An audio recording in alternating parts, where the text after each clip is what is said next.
السلام علیکم ورحمۃ اللہ وبرکاتہ۔ محترم طلباء کرام، وفاق کے نتائج آ چکے ہیں اور آپ حضرات نے اپنے نتائج بلکہ یوں کہے کہ اپنا اعمال نامہ وصول کر لیا ہے۔ آج کی ویڈیو میں ہم ایک اہم بات یا یوں سمجھ لے کہ ایک فری کا مشورہ آپ کو دینے جا رہے ہیں، اور وہ اہم بات اور وہ فری کا مشورہ یہ ہے کہ آپ میں سے وہ حضرات جو وفاق المدارس کے امتحانات میں کسی نہ کسی درجے میں کامیاب ہو چکے ہیں، وہ کامیاب ہی ہے، چاہے وہ 40 نمبر ہی کیوں نہ ہو۔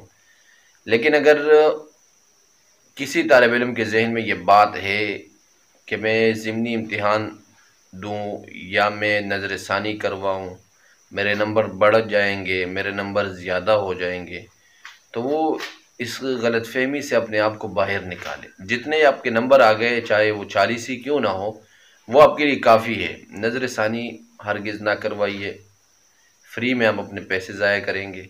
اور اگر آپ کے پیپر فیل ہے پھر تو آپ ضرور ضمنی امتحان دیں، لیکن اگر آپ کے نمبر کم ہے اور آپ کم نمبروں کی وجہ سے دوبارہ ضمنی امتحانات دے رہے ہیں تو گویا کہ آپ اپنا وقت بھی ضائع کر رہے ہیں اور اپنے پیسے بھی ضائع کر رہے ہیں۔ تو اس لیے جتنے نمبر آ گئے اسی پر شکر کرے، اسی پر صبر کرے، اور مزید اپنے پیسے اور اپنے وقت کو ضائع نہ کیجیے، کیونکہ اگر آپ کے نمبر فرض کرے 40 آئے ہیں اور آپ نظر ثانی کرواتے یا ضمنی امتحانات دیتے، آپ کے نمبر ہو جاتے 80، 100 یا 100 ہو جاتے، تو آپ کو کیا فائدہ ہوگا؟ کچھ بھی نہیں ہوگا۔ تو اس لیے یہی گزارش کرنی تھی آپ سے کہ اگر آپ کے نمبر کم ہے یعنی فیل ہے آپ کا کوئی پرچہ، پھر تو آپ ضرور ضمنی امتحان دیں، اور اگر فیل نہیں ہے تو اس پر صبر و شکر کرے۔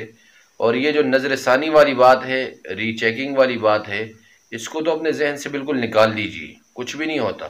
آئندہ کے لیے محنت کیجیے، آئندہ آپ کے اچھے نمبر آ جائیں گے، آئندہ آپ کے اچھے نمبر آ جائیں گے اور آپ ممتاز نمبروں سے پاس ہو جائیں گے۔ تو اس لیے مستقبل کا سوچیے۔ ماضی نتائج اب وہ ماضی کا حصہ بن چکے ہیں، اب دوبارہ اس کو اپنے ذہن میں نہ لائیے، اور نہ ہی اپنے ذہن میں یہ احساس کمتری کا شکار ہو کہ میرے نمبر کیوں کم آئے۔ بس جو کم آ گئے اس پر صبر اور شکر کیجیے اور مزید محنت کیجیے۔ والسلام علیکم ورحمۃ اللہ۔